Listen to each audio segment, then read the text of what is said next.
Hello everyone at The Voice Asian. My name is BUCHI Ramagopal and I'm here to discuss my novel Arambha on the birth of the Vijayanagara Empire.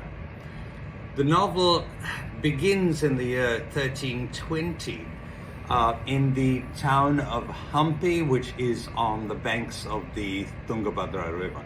The novel is set up in 4 parts, and let me sort of walk you through each of those, which lays out the narrative.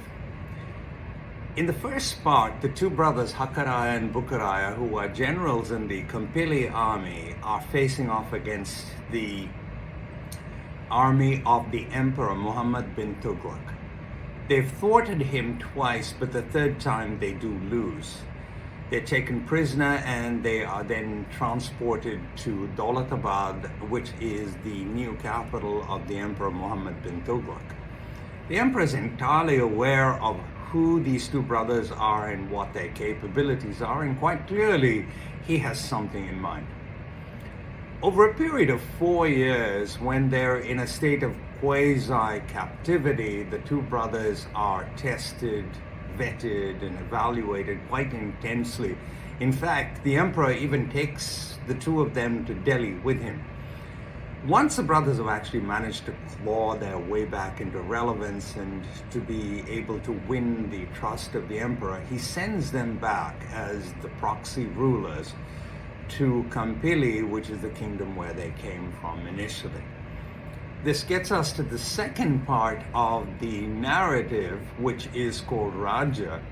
And in this, we're suddenly sort of faced with the circumstance where the 2 brothers who are generals know nothing about the managing of a kingdom, whether it happens to be raising tax revenues, building an army, administering a large territory, or dealing with complex circumstances. And they managed to do this by actually building out a very, very interesting team of personalities, which leads to a set of circumstances which are both amusing and quite challenging.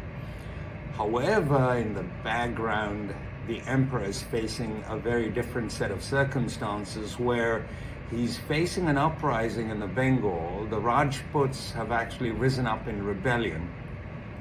There are civil wars around the empire, and there is great dissension and discord within the court, largely as a result of the emperor having decided to move the capital from Delhi to Daulatabad.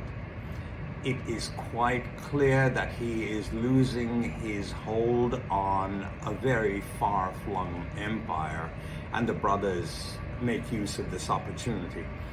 They declare themselves independent of him, and Hakaraya is consecrated as the king of Kompili.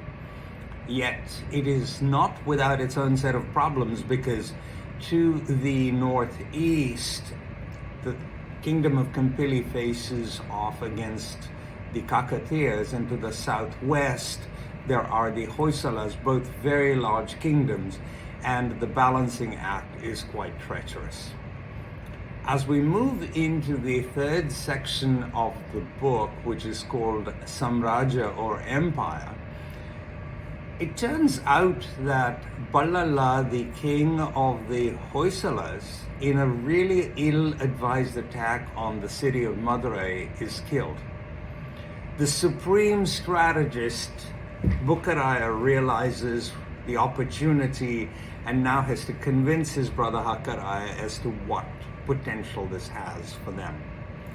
Over a period of time, lasting a few months, they very carefully plan their method of attack on the Hoysala kingdom.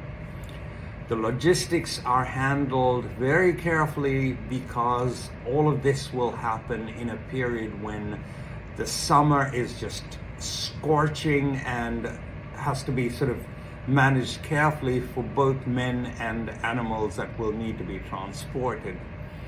But once this really well sequenced set of battles unfolds, the 2 brothers are able to dominate the Hoysala army, which is less well trained and not quite as well disciplined as the Kompili force. In 4 months, the brothers are able to sweep through the Hoysala kingdom all the way from Hampi down south and then southeastward to the Tamil coast. 4 months later, all of that is theirs. They come back to Hampi, and Hakaraya is then consecrated as the emperor of the Vijayanagara Empire, and the investiture takes place at the Sringeri Mutt. In the last part of the book, Hakaraya passes. He falls prey to infections from old battle wounds, and quite clearly the family is truly devastated by this.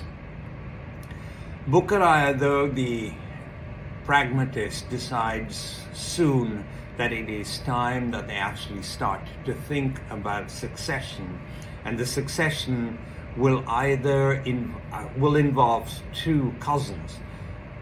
One is Harihara, who is Bukharaya's son, and the other one is Hari, who is Hakaraya's son. Over a period of 3 years, the two of them are tested, and Harihara, Bukharaya's son, is given the more demanding of the two challenges.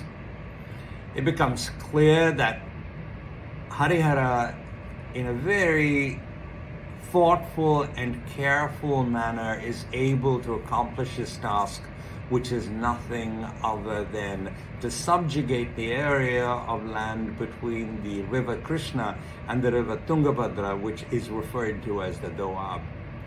And this is a challenge that neither of the two brothers was ever able to accomplish. The council that is vested with the authority of choosing the successor to Bukharaya opts for Harihara, and that is where the story comes to a conclusion. Thank you, dear viewers of The Voice Asian. It's been a pleasure engaging with all of you, and if you find this interesting, please do get the book and perhaps even write a review. Thank you.